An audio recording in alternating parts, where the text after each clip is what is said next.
నేను 100% సరే ఎవరి అభిప్రాయాలు ఉంటాయి. నేను చూసిన దాని ప్రకారం అయితే 100% అవకాశం లేదు. నా అంచనా, నేను అందరూ చెప్తలేను. సో మిగతా టెక్నికల్ ఎక్స్పర్ట్ ఉంటే ఉండొచ్చు కానీ బట్ నా ఒపీనియన్ చెప్తా ఉన్నా. సార్ ఇప్పుడు వాళ్ళు 9 రోజులు అవుతుంది ఈ రోజు వచ్చి కార్మికులు 8 మంది అంటే వాళ్ళు వైద్యపరంగా చూస్తే ఆలోచిస్తే వాళ్ళ పరిస్థితి ఎట్లా ఉండొచ్చు సార్? ఇప్పుడు రవి, ఇది అని మనం కాంక్రీట్గా చెప్పడానికి వీలు లేదు. అన్లెస్ అంటిల్ ఎక్స్పర్ట్స్ లోపలికి వెళ్ళి మొత్తం విశ్లేషిస్తున్న వాళ్ళు ఇచ్చిన నివేదికలు మాత్రమే ముఖ్యమంత్రిగా నేను చెప్పగలను. నేను అట్లా కాకుండా డాక్టర్ లాగానో లేకపోతే ఇతర నిపుణులలాగానో నేను ఏదైనా స్టేట్మెంట్ ఇస్తే అది తొందరపాటుతనం అవుద్ది.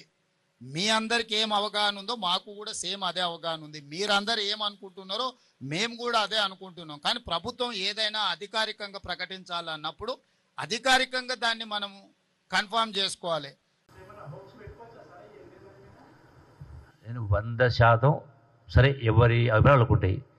నేను చూసిన దాని ప్రకారం అయితే 100% అవకాశం లేదు. నా అంచనా, నేను అందరూ చెప్తలేను.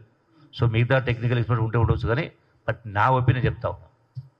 సార్ ఇప్పుడు వాళ్ళు 9 రోజులు అవుతుంది ఈ రోజు వచ్చి కార్మికులు 8 మంది అంటే వాళ్ళు వైద్యపరంగా చూస్తే ఆలోచిస్తే వాళ్ళ పరిస్థితి ఎట్లా ఉండొచ్చు సార్?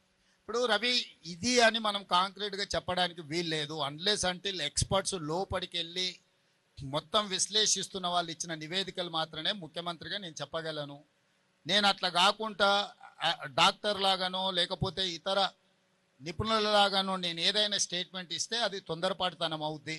మీ అందరికి ఏం అవగాహన ఉందో మాకు కూడా సేమ్ అదే అవగాహన ఉంది. మీరందరూ ఏమనుకుంటున్నారో మేము కూడా అదే అనుకుంటున్నాం. కానీ ప్రభుత్వం ఏదైనా అధికారికంగా ప్రకటించాలన్నప్పుడు అధికారికంగా దాన్ని మనం కన్ఫర్మ్ చేసుకోవాలి.